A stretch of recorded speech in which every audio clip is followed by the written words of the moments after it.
Hey y'all, I'm Brandel Gaming, and this video has been on my agenda for quite some time now, longer than was intended, so I apologize for the sizable delay between the announcement and this list. Anyways, a couple of months ago, as y'all probably know, I asked you viewers to send me what you thought were the hardest Super Mario Maker levels that were not kaizo based. I then took all of the levels that were submitted and decided which ones I thought were the hardest out of all of them, based on my skill level. So today I present you with the top 10 hardest non-kaizo Super Mario Maker levels as submitted by the viewers. By the way, I also excluded most troll levels from this list, seeing as how I've already done 2 lists devoted to such levels. With all that said, let's start the torture.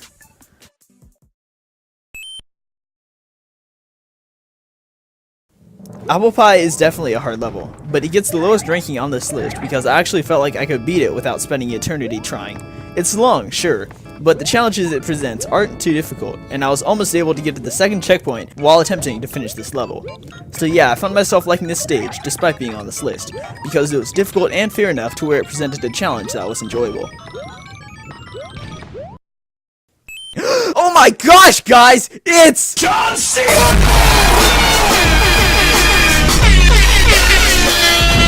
John Cena's Koopaling manner is only so hard and frustrating because its long structure presents many opportunities to mess up, stifling progress by a good amount.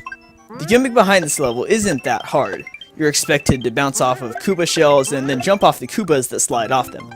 However, the difficulty comes from all of the spikes in the way that will kill you if you're not pixel perfect with the jumps.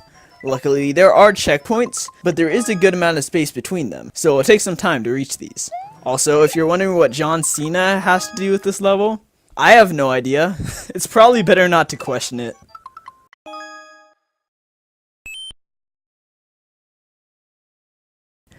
The Blooper Fan Club takes things up a notch as it gives you a pixel-perfect auto-scrolling challenge where you have to platform off of bloopers while avoiding falling into spikes. Not only is it a long level, but the difficulty increases greatly with each checkpoint that you pass. And did I mention that if you lose the power-up at all, then you've already failed the level? It's truly an unforgiving test of skills, which will kill you many, many times.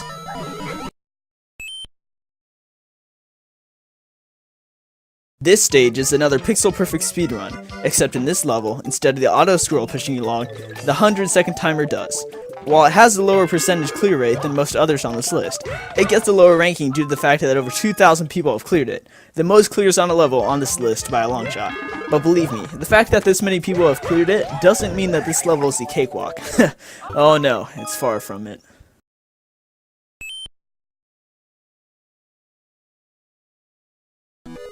Hey look guys, it's another pixel-perfect speedrun level! I think I'm noticing a trend here. Except this time, instead of an auto-scroll or a 100-second timer, you only get 20 seconds to beat this level. And man, is that time limit restrictive. Even when I thought I performed an almost perfect run of this level, I didn't even get anywhere close to the axe on the bridge. Unless I'm missing something, this level is much, much harder than the other speedrun levels we've covered.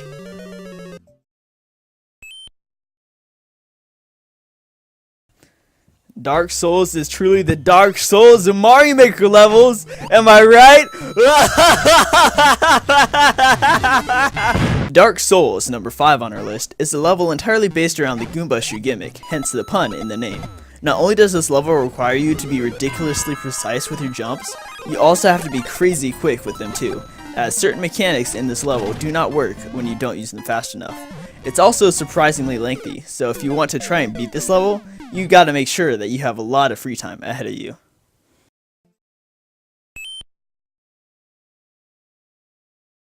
The 50 Shades of Flames, number 4 on our list, is a level that uses the flame bars as its main weapon. If you mess up even once during this run, the flame bars will immediately kill you, even if just barely.